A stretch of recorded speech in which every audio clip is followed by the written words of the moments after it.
Welcome to sauce TV. నేను మీ అమిత్ హుసేన్.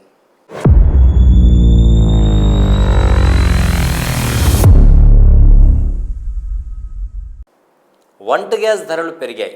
50 రూపాయలు వంట గ్యాస్ ధర పెరిగింది. ఇప్పుడే ధరలు ప్రతి విషయం కూడా అంటే అన్ని రకాలుగా కూడా ధరలు పెరిగి ప్రజలు ఇబ్బందులు పడుతున్నటువంటి ఈ పరిస్థితుల్లో సామాన్యులకు మరింత భారమవుతూ వంట గ్యాస్ ధరను 50 రూపాయలు పెంచారు.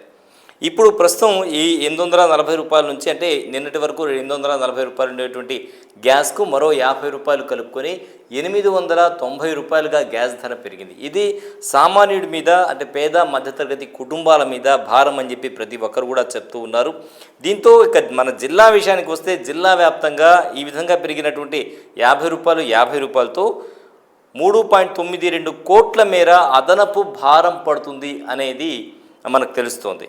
ప్రధానంగా జిల్లాలో పలు గ్యాస్ ఏజెన్సీల పరిధిలో మొత్తంగా తీసుకుంటే 7,84,484 గ్యాస్ సిలిండర్లు ఉన్నాయి. సో ఇవన్నీ కూడా ఉంటే వీటిలో 2,616 వాణిజ్యపరమైనవి, మిగతా అన్నీ కూడా వంట గ్యాస్కు ఉపయోగించేటువంటి కనెక్షన్లే అనమాట. సో ఓన్లీ 2,616 మాత్రమే వాణిజ్యపరంగా ఉన్నాయి. మిగిలిన 7,84,867 కనెక్షన్లు సాధారణమైనవి. వీటన్నిటికి కూడా 50 రూపాయల లెక్కన ఇప్పుడు ధర పెరిగింది. సో పెరిగిన ధరతో ప్రస్తుతం 3,92,43,350 రూపాయలు అదనంగా భారం పడుతుంది అని చెప్పి వర్గాలు చెప్తూ ఉన్నాయి. మొత్తంగా 890 రూపాయలు గ్యాస్ ధరలు పెరిగాయి.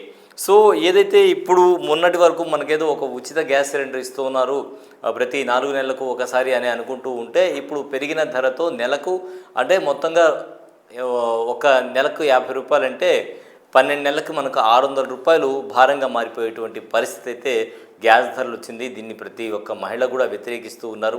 ఈ విధంగా ధరలు పెంచితే ఎలా అని ప్రతి ఒక్కరు కూడా ప్రశ్నిస్తున్నారు.